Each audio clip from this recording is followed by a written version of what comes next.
So today we have a very new topic to discuss, and these are called truth tables and punctuation. I hope तो truth tables and punctuations कैसे use करते हैं logic में, इस चीज को देख लेते हैं। हालांकि most of the things are things which is or which are known to you, है ना। मुझे पता है कि आप लोग इन सब चीजों के बारे में बहुत अच्छे से जानते हैं, लेकिन फिर भी it is my duty to tell you. तो सबसे पहले मैं आपको जो लॉजिकल कनेक्टिव्स हम लोग यूज करते हैं हमारे कन्वेंशन में, उनको बता दूं। जो पहला लॉजिकल कनेक्टिव हम यूज करेंगे, दैट इज इम्प्लीकेशन, है ना। तो इम्प्लीकेशन का साइन आप देख पा रहे हो, it is like a horse shoe. ये इफ देन फंक्शन को बेसिकली रिप्रेजेंट करता है। इसी तरीके से जो ट्रिपल बार है वो इक्विवेलेंस को जो है बताता है। इट इज, आप कह सकते हो, इफ एंड ओनली इफ वाला फंक्शन है ये।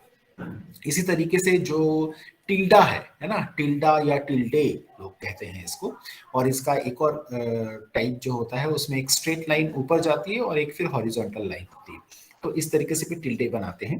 पर ये वाला जो है थोड़ा सा कर्ली है ना, कर्ल है, तो इसको भी टिल्डा कहते हैं।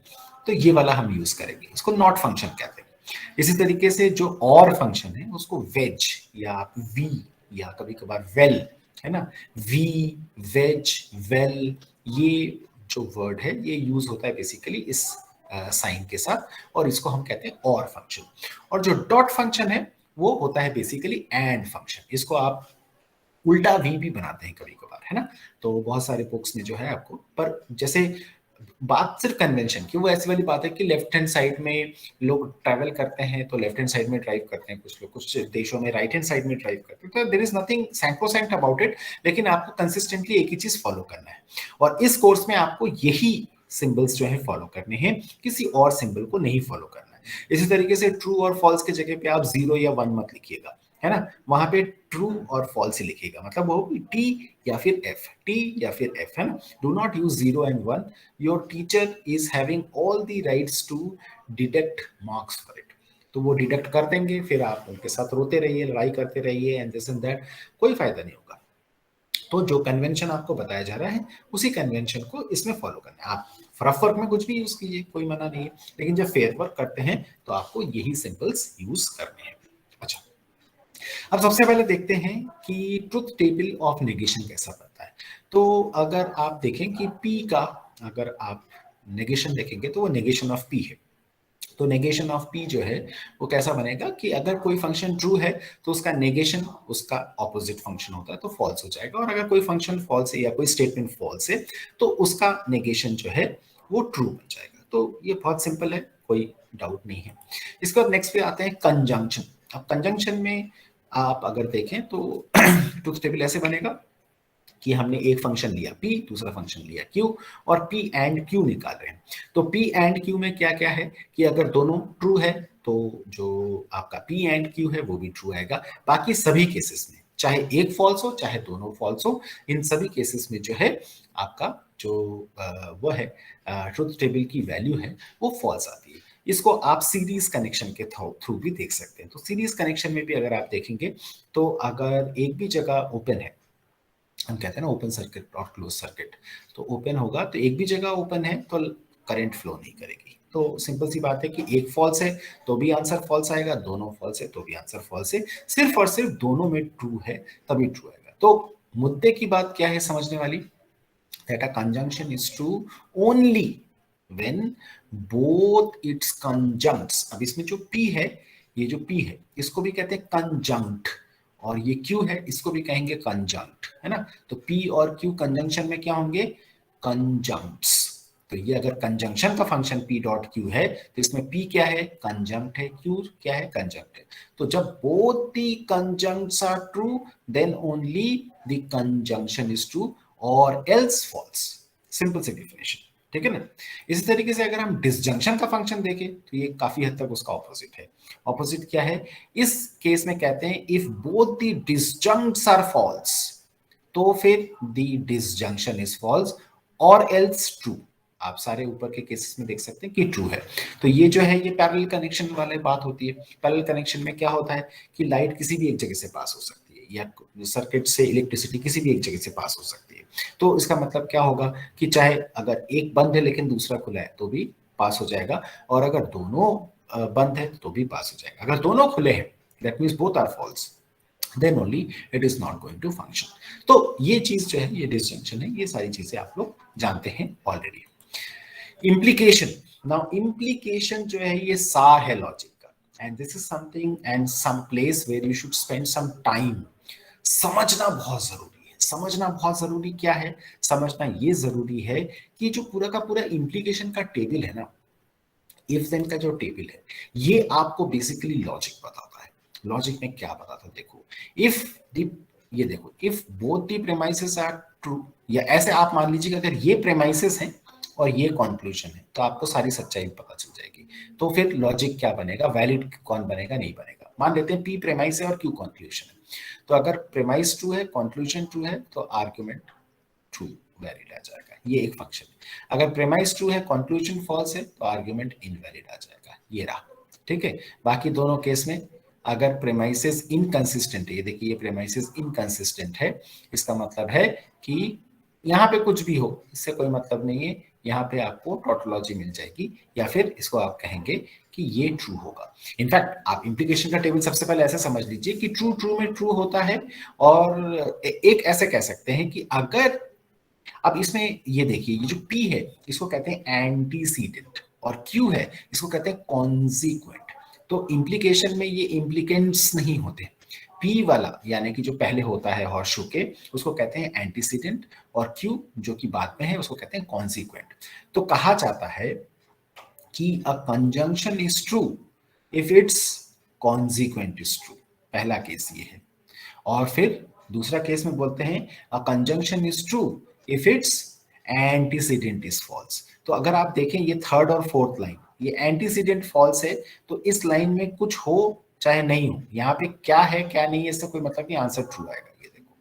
ठीक है. दूसरा क्या कहा, क्या कि ये वाली चीज जो है ट्रू होनी चाहिए. तो ये वाला केस है, देखो, पहला वाला केस और ये वाला केस, इसमें यहाँ पे क्या है इससे कोई मैटर नहीं करता. अगर ये ट्रू है और ये ट्रू है तो फिर आंसर ट्रू आएगा, और नहीं तो फिर ये फॉल्स है और ये फॉल्स है तो भी आंसर ट्रू आएगा. तो समझने वाली बात क्या है कि अगर एंटीसीडेंट फॉल्स हुआ तो जो इंप्लीकेशन है वो ट्रू हो जाएगा, और अगर कॉन्सिक्वेंट ट्रू हुआ तो फिर भी इंप्लीकेशन ट्रू हो जाएगा. तो ये एक बहुत ही मतलब काउंटर इंट्यूटिव, मैंने आप लोगों को कल जो क्लास दी थी उसमें मैंने आपको बताया भी था बहुत सारी चीजें, बहुत सारे काउंटर इंट्यूटिव रिजल्ट्स जनरेट करता है. बट इंप्लीकेशन जो है वो स्ट्रेंथ ऑफ लॉजिक भी है, और इंप्लीकेशन जो है वो पावर ऑफ लॉजिक भी है. तो वही वाली बात है कि अगर आप इंफॉर्मेशन बहुत कंसिस्टेंट डालेंगे तो फिर सारी चीजें सही निकलेंगी, नहीं तो इंफॉर्मेशन इनकंसिस्टेंट डालेंगे तो आपको बहुत ही काउंटर इंट्यूटिव रिजल्ट्स मिल सकते हैं. चलो नेक्स्ट पे चलते हैं. This is equivalence. इक्विवेलेंस में क्या होता है कि अगर दोनों की वैल्यू सेम है, कि अगर P और Q की वैल्यू ट्रू ट्रू है तो फिर आंसर ट्रू आएगा, और दोनों की वैल्यू अगर फॉल्स फॉल्स है तो भी आंसर ट्रू आएगा. बाकी दोनों केसेस में फॉल्स होगा. मतलब इक्विवेलेंट होने का मतलब क्या है कि इसकी वैल्यू और इसकी वैल्यू सेम होनी चाहिए. इधर ट्रू है लेकिन इधर फॉल्स है तो आंसर फॉल्स है, इधर फॉल्स है लेकिन इधर ट्रू है तो अगेन आंसर फॉल्स है. तो ट्रू कब है? इक्विवेलेंस में क्या है अंडरस्टैंडिंग, दोनों को सेम वैल्यू होनी पड़ेगी तब ट्रू आएगा, अगर दोनों की वैल्यू अलग अलग है तो आंसर फॉल्स आएगा. तो ये अंडरस्टैंडिंग है. तो ये तो हो गया लॉजिक, और ये हो गया ट्रुथ टेबल्स, और ये सारी चीजें आप लोग सारे लोग अच्छे से जानते हैं, कोई डाउट ही नहीं है आप लोग को इन सब चीजों में. ये सब आप करके आए हैं, आप लोग करते रहे हैं और आगे भी करते रहेंगे, तो you have no problems with this. Let's go to the next one. अब ये देखते हैं कि फंक्शन और ट्रुथ टेबल क्या, कि भाई ये ट्रुथ टेबल पढ़ क्यों रहे हैं. Truth table basically state of affairs के बारे में बात करता है, पॉसिबल सिचुएशंस या सिनेरियोज के बारे में बात करता है, और काफी हद तक अगर मुझसे पूछेंगे तो वो बात करता है बेसिकली आपको सब्स्टिट्यूशन इंस्टेंसेस क्या क्या हो सकते हैं. देखिए ये जो जितने भी ट्रुथ टेबल्स देखे ना, ये देखिए, ये सब्स्टिट्यूशन इंस्टेंस है, ये एक सब्स्टिट्यूशन इंस्टेंस है, दूसरा सब्स्टिट्यूशन इंस्टेंस है, तीसरा है, ये चौथा है. तो इसी को हम सब्स्टिट्यूशन इंस्टेंस कहते हैं. तो हम कहते हैं कि अगर प्रेमाइसेस दोनों ट्रू हैं तो कंक्लूजन ट्रू होता है क्या. तो ऐसे चीजों को हम लोग चेक कर रहे होते हैं. बट एनीवेज अभी हम थोड़ा सा क्वेश्चन करेंगे तो ज्यादा आइडिया हो जाएगा. अब जरा देखते हैं कि फंक्शन ऑफ ट्रुथ टेबल क्या है. तो आपको ये तो समझ गया कि truth table basically state of affairs को बात करता है.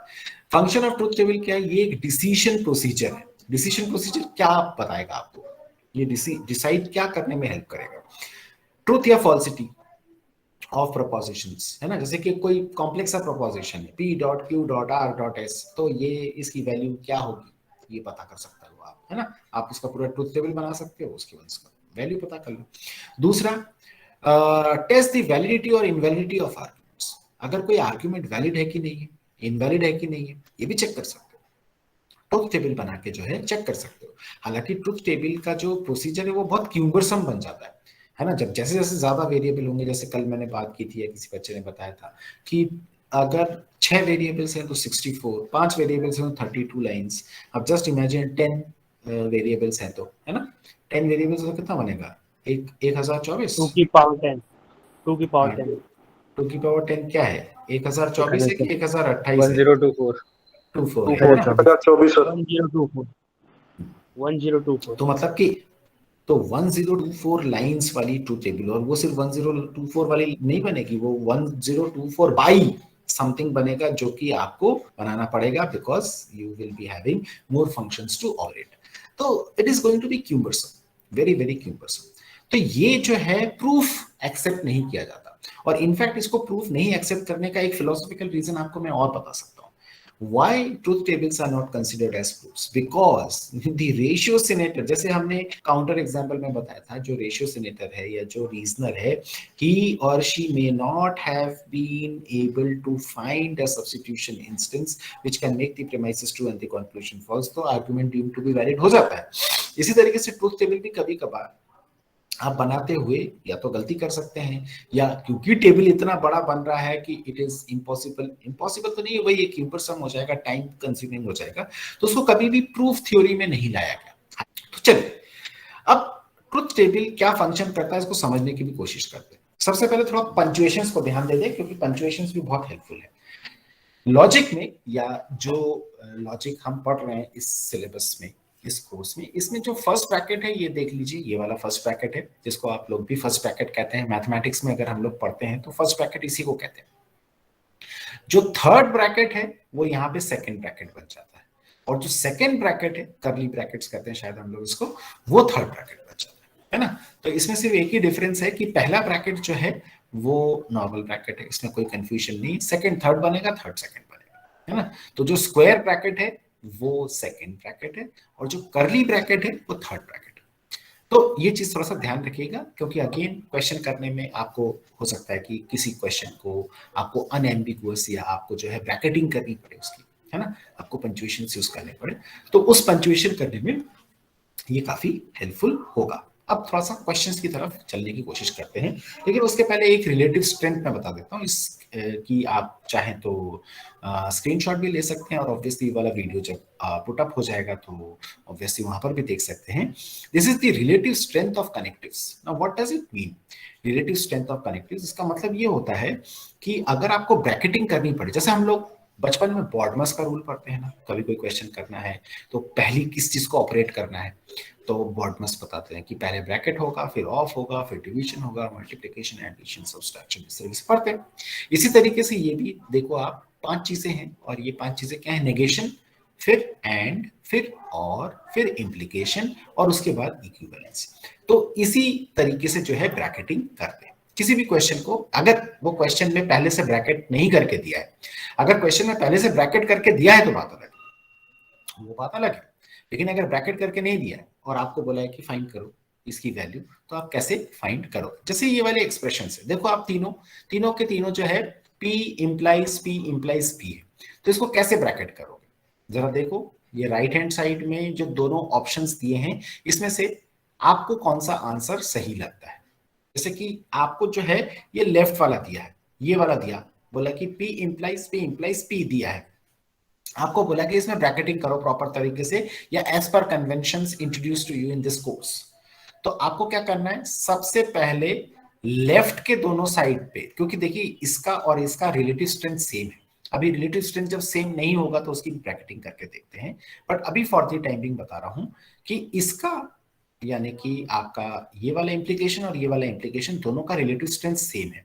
तो आप सबसे पहले लेफ्ट हैंड साइड में, अगेन लेफ्ट हैंड साइड में ये कहते हैं इसको bias towards the left rule, है ना। उसके पीछे अंडरस्टैंडिंग ये है कि क्योंकि हम लोग इंग्लिश लैंग्वेज यूज कर रहे हैं, इंग्लिश लैंग्वेज या most of the language left से राइट लिखी जाती है, कुछ लैंग्वेज राइट से लेफ्ट भी लिखी जाती है और कुछ लैंग्वेज ऊपर से नीचे, नीचे से ऊपर भी लिखी जाती है। बहुत कम है लेकिन फिर भी है।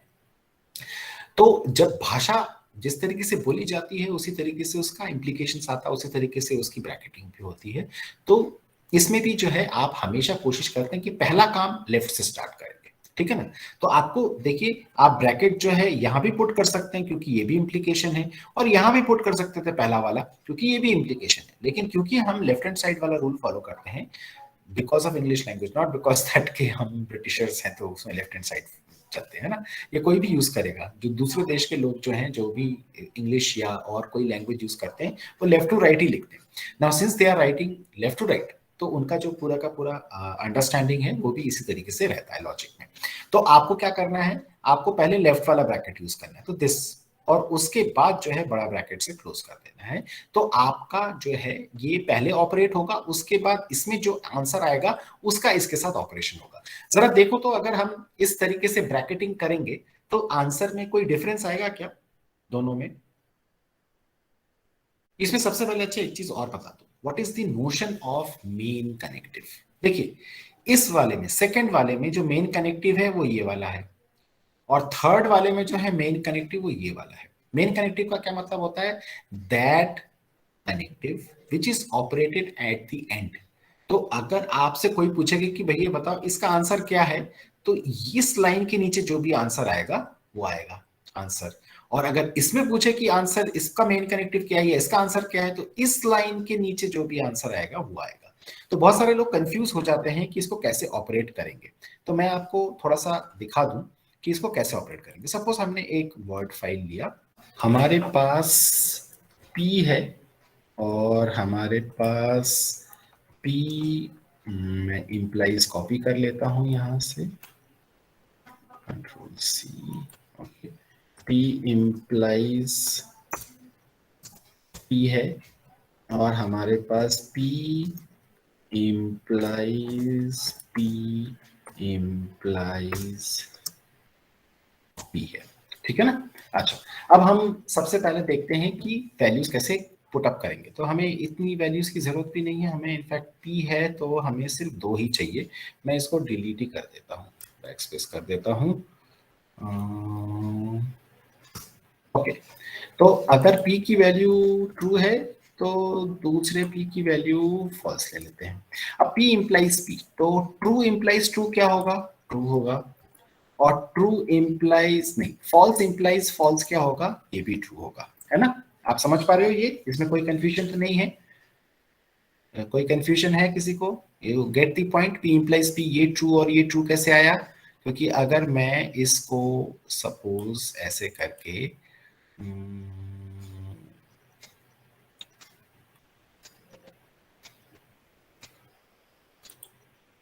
करके कर देता हूं, तो यहां पर भी P लिखूंगा और यहाँ पे लिख देता हूँ ट्रू और यहाँ पे लिख देता हूँ फॉल्स। अब कोई कंफ्यूजन तो नहीं है, P इम्प्लाइज P ट्रू है, मतलब ट्रू इम्प्लाइज ट्रू ट्रू है, और फॉल्स इम्प्लाइज फॉल्स भी ट्रू है, ठीक है। कोई कंफ्यूजन किसी को भी? ओके, तो जिसने भी माइक ऑन किया उसको बंद कर दीजिए। Okay, thank you. अच्छा, अब मुझे P इम्प्लाइज P निकालना है। तो सबसे पहले मैं क्या करता हूँ कि ऐसे ब्रैकेट पुट अप कर देता हूँ जो सेकंड वाला है, ठीक है, और उसके बाद ऐसे कर लेता हूँ ये, ठीक है। तो अब इसकी वैल्यू हमें निकालनी है। इसका मतलब क्या होगा कि हमें ये P इम्प्लाइज P को P के साथ इंप्लीकेशन देखना है। तो आप देखो, इस ट्रू इम्प्लाइज ट्रू, ये ट्रू इम्प्लाइज ट्रू, क्योंकि ये P यहाँ पे है, मैं इधर भी लिख सकता हूं, पर मैं आपको जस्ट दिखाने के लिए बता रहा हूं कि दिस ट्रू इम्प्लाइज ट्रू। इसका आंसर क्या आएगा, यहाँ पे टोटल आंसर क्या आएगा इसका, जो ट्रू आएगा, है ना। और ये एक्चुअली किस चीज के नीचे लिखा जाना चाहिए, ये यहां होना चाहिए इस जगह पे, ठीक है ना। तो आप मिडिल अलाइन करेंगे तो मोर और लेस आपको यहाँ पे मिलेगा। अब ये वाला देखो, ये वाला सेकंड लाइन है, ट्रू इम्प्लाइज फॉल्स, इसका आंसर क्या आएगा, फॉल्स। फॉल्स। Very nice. तो इसका आंसर जो है फॉल्स आ गया, तो मैंने यहाँ पे इसको फॉल्स पुट अप कर दिया। तो ये किस तरीके का प्रोपोजिशन है, अगर आपसे कोई पूछेगा तो this is basically contingent proposition. Contingent proposition का मतलब क्या होता है? जिसकी वैल्यू ट्रू और फॉल्स दोनों हो सकती है। अब मैं इसी चीज को कॉपी कर लेता हूं और यहां पे फिर से पेस्ट करता हूं, ठीक है। अब देखते हैं कि अगर हम इसकी ब्रैकेटिंग चेंज कर दें, ठीक है, ऐसा रखते हैं और यहां पे ये ब्रैकेट डालते हैं, इस ब्रैकेट को यहां से हटाते हैं और यहां पे ये वाला ब्रैकेट डालते हैं। Now it's fine. अच्छा, अब मैं इसकी वैल्यूज, ये वाली वैल्यूज अभी हटा देता हूं यहां से, ठीक है। अब P इंप्लाइज P तो आ गया। अब आपको P इंप्लाइज, अब देखो P इंप्लाइज P मतलब कि दिस इंप्लाइज दिस देखना है। तो true implies true, answer true है, कोई टेंशन नहीं है। ये वाली लाइन तो एग्जैक्टली सेम है। अब हम इसकी वैल्यू देख रहे हैं, ये देख लेना, मेन कनेक्टिव अब ये है। फॉल्स इंप्लाइज ट्रू, इसका आंसर क्या आएगा? ट्रू। ट्रू। Very nice. अब देख लो आप, ये तो कंटीजेंट प्रोपोजिशन था क्योंकि इसमें टी और एफ दोनों आ रहा था। ये किस तरीके का प्रोपोजिशन है?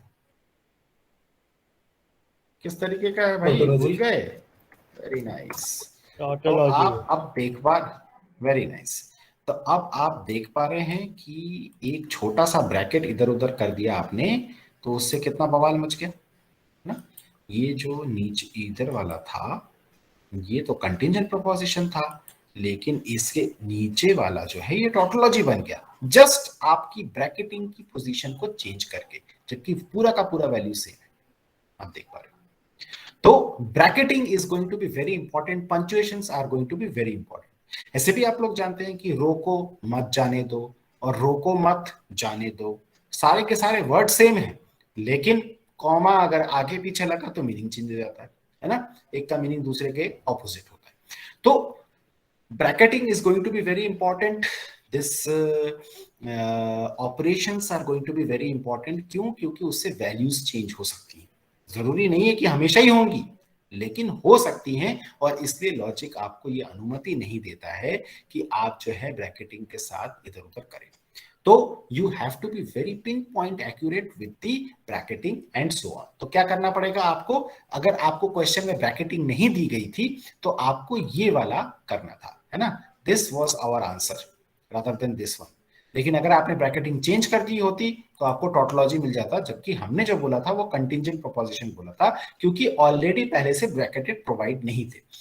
चलिए, तो ये तो था हमारा ये वाला काम। अब हम बैक टू स्लाइड्स पहुंचते हैं and let us go to this. इसको कैसे आप लोग ब्रैकेट करोगे? तो सबसे पहले देखो, आप नेगेशन की स्ट्रेंथ सबसे कम है, तो मैं क्या करता हूं, एक ब्रैकेट इसमें डाल देता हूं ऐसे करके सबसे पहले, ठीक है। अच्छा, अब मुझे पता है इसके बाद कौन सी चीज ऑपरेट होती है, डॉट, तो मैं इसको कर लेता हूं ऐसे। अभी देखो मैं ब्रैकेट्स ऐसी एफजेट लगा रहा हूं, इसके बाद आप देख पाओगे कि उसको हम कर देंगे। इसको मैं ऐसा ब्रैकेट लगा देता हूं और किसके साथ ऑपरेट करूंगा, इसके साथ, ये हो गया। अच्छा, तो देखो वेज को भी लेकर आ गया। अब इम्प्लीकेशन है, तो मैं इसको जो है यहाँ पे ये वाला ब्रैकेट डाल देता हूँ, और ये किसके साथ जाएगा, इधर ही लेफ्ट के साथ ही जाएगा, तो ये ऐसे जाएगा। और इसके बाद में एक और ब्रैकेट डाल सकता हूँ इधर, ये, और ये जाएगा इसके साथ। तो अब आप देख लो कि लेफ्ट हैंड साइड और राइट हैंड साइड बैलेंस हो गए होंगे, है ना। जितने ब्रैकेट्स जैसे भी स्टार्ट कर रहे थे वैसे वैसे वो बंद भी हुए हैं, है ना, और कोई भी रूल ब्रेक नहीं हो रहा। अब आप एक चीज और देख सकते हो कि इस ब्रैकेट को नहीं भी करोगे तो भी रिडंडेंट, मतलब ये ब्रैकेट नहीं भी करोगे, नेगेशन पे अगर ब्रैकेट नहीं भी करोगे तो भी कोई प्रॉब्लम नहीं। हाँ, अगर नेगेशन के बाद टी के बाद आर होता, टी डॉट आर होता, तो फिर आपको ब्रैकेटिंग करना जरूरी है, क्योंकि नेगेशन टी पे लगा हुआ है rather than negation of T dot R है ना, जो डी मॉर्गन्स लॉ के द्वारा negation of T wedge negation of R बन जाएगा, उसकी अलग अंडरस्टैंडिंग क्रिएट हो जाएगी। तो इस क्वेश्चन में अगर आप चाहें तो यहाँ पे ब्रैकेट नहीं भी करेंगे तो भी चलेगा, but this is the answer basically. और नेक्स्ट चीज पे आते हैं। अब देखो ये आर्ग्यूमेंट फॉर्म है ना, हमने बोला ना कि ट्रुथ टेबल जो है स्टेटमेंट चेक कर सकता है, पंक्चुएशंस करके भी हम ट्रुथ टेबल की ट्रुथ वैल्यू ये वो निकाल सकते हैं, चलो वो भी हो गया। अच्छा, अब आर्ग्यूमेंट फॉर्म को कैसे टेस्ट करोगे? ये देखो दो आर्ग्यूमेंट्स है, P implies Q P therefore Q, और दूसरा है P implies Q Q therefore P. मैंने आपको बताया था कि ये पहला वाला आर्ग्यूमेंट जो है वो वैलिड है, और ये दूसरा आर्ग्यूमेंट जो है, मतलब ये दोनों आर्ग्यूमेंट फॉर्म्स हैं बेसिकली। ये वाला आर्ग्यूमेंट फॉर्म जो है ये वैलिड है, लेफ्ट वाला, लेकिन ये वाला आर्गुमेंट फॉर्म जो है बिल्कुल देखो सुपरफिशियल रिजेम्बलेंस तो रखता है, दिखता काफी हद तक सेम ही है, लेकिन ये इनवैलिड है, और ये वैलिड है। अच्छा, ये वैलिड है इसका मतलब क्या है कि इसका कोई भी सब्स्टिट्यूशन इंस्टेंस ट्रू प्रेमाइसेस और फॉल्स कंक्लूजन नहीं बना सकता, ठीक है। ऑन द अदर हैंड कोई आर्गुमेंट अगर इनवैलिड है, यानी कि ये राइट हैंड साइड वाला, इसका सब्स्टिट्यूशन इंस्टेंस एक ऐसा पॉसिबल है जो कि प्रेमाइसेस को ट्रू और कंक्लूजन को फॉल्स बना दे। Now that makes the argument invalid. कैसे होगा, इसका ट्रुथ टेबल कैसे बनेगा और इसको दिखाएंगे कैसे, ये चीज थोड़ा सा चेक करते हैं। अगर मैं आपको बोलूं कि इन दोनों के ट्रुथ टेबल बनेंगे ऐसे, तो आपको इसमें नहीं समझ में आएगा, आपको इसमें नहीं समझ में आएगा कि ये आर्गुमेंट फिर वैलिड और इनवैलिड, क्योंकि अगर आपने बोला कि ये ट्रुथ टेबल बना दिया तो ये ट्रुथ टेबल बनाने से जो है ये आर्गुमेंट वैलिड या इनवैलिड हो गया, तो कैसे पता चलेगा? ये कोई मुझे बता सकता है कि इसमें कोई आप तरीका है कि आप बता दो कि ये आर्गुमेंट कैसे वैलिड या इनवैलिड शो कर रहे हैं? आपका पहला जो आर्गुमेंट है, सबसे पहले इसको देखते हैं। पहला आर्गुमेंट क्या है? P implies Q, P therefore Q, ठीक है। अच्छा, तो P implies Q क्या है? आपका एक प्रेमाइस है, और P जो है आपका दूसरा प्रेमाइस है, और Q जो है आपका कंक्लूजन है। आप देख लो यहाँ पे P implies Q, ये पहला प्रेमाइस है, मैं इसको लिख देता हूँ, ये प्रेमाइस 1 है ना, मैं इसको ऐसे बुला, तो ये आपका प्रेमाइस 1 है, ठीक है। और ये जो है ये आपका प्रेमाइस 2 है, इसको भी मैं बुला लेता हूं थोड़ा सा, और ये क्या है? ये आपका कंक्लूजन है, ठीक है। तो ये दोनों चीजों के लिए एप्लीकेबल है, ये भी इसका प्रेमाइस 1 है। इनफैक्ट प्रेमाइस 1 दोनों का सेम है, प्रेमाइस 2 अलग है और कंक्लूजन अलग है। तो इससे आर्गुमेंट में इतना फर्क कैसे पड़ता है, इस चीज को देखते हैं। तो प्रेमाइस 1 P इंप्लाइज Q है, तो ये आपकी लाइन है, ये एक प्रेमाइस है। दूसरा अगर आप देखें वैलिड आर्गुमेंट वाला, तो इसका क्या है? P है। अच्छा, अब आप देखो, सॉरी, अब आप देखो कि P इंप्लाइज Q और P कहां कहां ट्रू है। ये देखो, ये वाली आपकी पहली प्रेमाइस है, ये आपकी दूसरी प्रेमाइस है। तो अब आपको क्या देखना है कि ये दोनों लाइन कहां ट्रू है। देखो पहली वाली लाइन में यहाँ पे ये ट्रू है और यहाँ पे ये ट्रू है। तो अब आपको देखना है कंक्लूजन, आपको और कुछ नहीं देखना है, आपको देखना है कंक्लूजन ट्रू है, हाँ है, चलो तो ये गुड लाइन है। तो this is a good line for you, है ना, इसको हम कहते हैं गुड लाइन। अच्छा, फिर देखो कि बाकी कहीं पे कोई प्रेमाइस दोनों ट्रू हो रहे हैं क्या? देखो ये तो फॉल्स है, तो कोई बात नहीं, यहाँ पे ट्रू है लेकिन फिर यहाँ पे फॉल्स है, फिर यहाँ पे ट्रू है लेकिन यहाँ पे फॉल्स है, तो और कोई लाइन ही नहीं है जिसको चेक करने की जरूरत है। तो आपके एक गुड लाइन से जो है ये आर्ग्यूमेंट वैलिड हो गया। क्या करता है लॉजिक? ये देखता है कि कहाँ कहाँ प्रेमाइस ट्रू है। आपको पता है कि प्रेमाइस एक ये है और एक ये है, एक P इंप्लाइज Q है, दूसरा P है, ठीक है। तो आपको क्या करना है कि ये कहाँ कहाँ ट्रू है, तो देखो कि एक ही लाइन है, ये एक और ये देखो दोनों एक साथ ट्रू है, बाकी कहीं पे भी एक साथ ट्रू नहीं है। अगर यहाँ फॉल्स है यहाँ ट्रू है, यहाँ ट्रू है लेकिन यहाँ फॉल्स है, यहाँ ट्रू है लेकिन यहाँ फॉल्स है, तो हम नहीं देख पा रहे हैं ज्यादा लाइन इससे। तो आपको क्या करना है कि इसी लाइन को देखना है, इस लाइन को। अब इस लाइन में ये ट्रू है और ये भी ट्रू है, चलो अब कंक्लूजन देख लो, ट्रू है क्या? हाँ है, तो आपका सेटिस्फाई हो गया, आपने बोल दिया ये गुड लाइन है। और कोई लाइन ही नहीं जिसको चेक करने की जरूरत है, आप बोल दो कि यहीं के यहीं आर्ग्यूमेंट वैलिड है तुरंत। P implies Q, P therefore Q valid है, लेकिन P implies Q, Q therefore P valid क्यों नहीं है, ये ज्यादा अच्छी है। अब इसमें देखो कि अगर हम सेकंड क्वेश्चन देखें, सेकंड क्वेश्चन में भी एक लाइन तो यही बनेगी, लेकिन अब देखो प्रेमाइस एक ये है, दूसरा ये है, तो ये आप देखो थर्ड लाइन पे भी यहाँ पे दोनों ट्रू आते हैं, ये ठीक है। तो ये भी एक जो है लाइन चेक करनी पड़ेगी। और इस लाइन में देखो कि यहाँ पे तो ट्रू है और यहाँ पे तो ट्रू है, मतलब दोनों प्रेमाइसेस ट्रू हैं, लेकिन कंक्लूजन फॉल्स हो रहा है। मतलब it is possible for the premises to be true, however the conclusion to be false, जिसको कहते हैं हम बैड लाइन। तो गुड लाइन तो है, लेकिन क्योंकि एक बैड लाइन जो, जैसे कहते हैं ना कि एक काली वो पता नहीं कौन सी मछली पूरे तालाब को गंदा करती, तो मतलब कि एक खराब लाइन पूरे आर्ग्यूमेंट को इनवैलिड प्रूव कर देता है। अब ऐसा भी कोई क्वेश्चन हो सकता है जिसमें कि 50 गुड लाइन्स हैं लेकिन एक बैड लाइन, आर्ग्यूमेंट इनवैलिड। और ऐसे भी क्वेश्चन हो सकते हैं जिसमें एक से ज्यादा बैड लाइन, तो भी आर्ग्यूमेंट इनवैलिड। तो अगर एक है बैड लाइन या एक से ज्यादा है, आर्ग्यूमेंट इनवैलिड। गुड लाइंस का फिर कोई काउंट ही नहीं। हाँ, अगर सिर्फ और सिर्फ गुड लाइंस हैं या गुड लाइन है, एक गुड लाइन है और कोई भी बैड लाइन नहीं है, या एक से ज्यादा गुड लाइंस है, तो फिर वो आर्ग्यूमेंट वैलिड है। गुड लाइन क्या है? व्हेन प्रेमाइसेस आर ट्रू और कंक्लूजन भी ट्रू है। दूसरा बैड लाइन है जब प्रेमाइसेस तो ट्रू है लेकिन कंक्लूजन फॉल्स है। तो गुड लाइन कितने भी हो, अगर एक भी बैड लाइन है तो आर्ग्यूमेंट इनवैलिड है, सिर्फ गुड लाइन है तो आर्ग्यूमेंट वैलिड है। अब वो क्वेश्चन जो आप बात कर रहे हो, what will happen if a truth table has no good और बैड लाइन? क्या ऐसा पॉसिबल है किसी आर्ग्यूमेंट में कि गुड लाइन और बैड लाइन आए ही नहीं? सबसे पहले ये सवाल समझ लो, उसके बाद हम इसके ऊपर क्वेश्चन करेंगे या इस क्वेश्चन को जो है डील करेंगे। सबसे पहले सोचो कि क्या ऐसा पॉसिबल है किसी आर्ग्यूमेंट में कि गुड लाइन भी नहीं आए और बैड लाइन भी नहीं आए? कहता हूं कि ऐसा पॉसिबल है कि एक आर्ग्यूमेंट है जिसमें गुड लाइन भी नहीं है और बैड लाइन भी नहीं है। ठीक है, ये मेरी बात अभी मान लो फॉर द टाइमिंग, मैं इसको भी प्रूफ करूंगा, मैं जो भी बोल रहा हूँ वो सारी चीजें प्रूफ करूंगा। ठीक है ना? जैसे जैसे हमारे आर्सेनल में वेपन्स होंगे, है ना, we call this age that the more we acquire weapons in our arsenal, the better we can shoot and plug, है ना? मतलब क्या है कि जितने हमारे पास औजार आते चलेंगे उतनी अच्छी हम कटाई छटाई और चीजों को क्लैरिफाई करते चलेंगे। लेकिन ये औजार बनाने का काम कर रहे हैं अभी जो है, अपनी अंडरस्टैंडिंग को विस्तार कर रहे हैं, विस्तारित कर रहे हैं, उसको एक्सपैंड कर रहे हैं।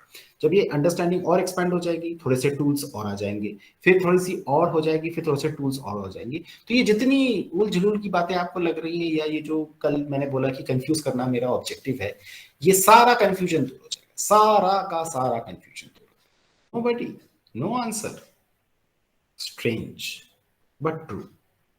अगर किसी आर्ग्यूमेंट में गुड लाइन नहीं है और बैड लाइन भी नहीं है तो वो आर्ग्यूमेंट वैलिड होगा।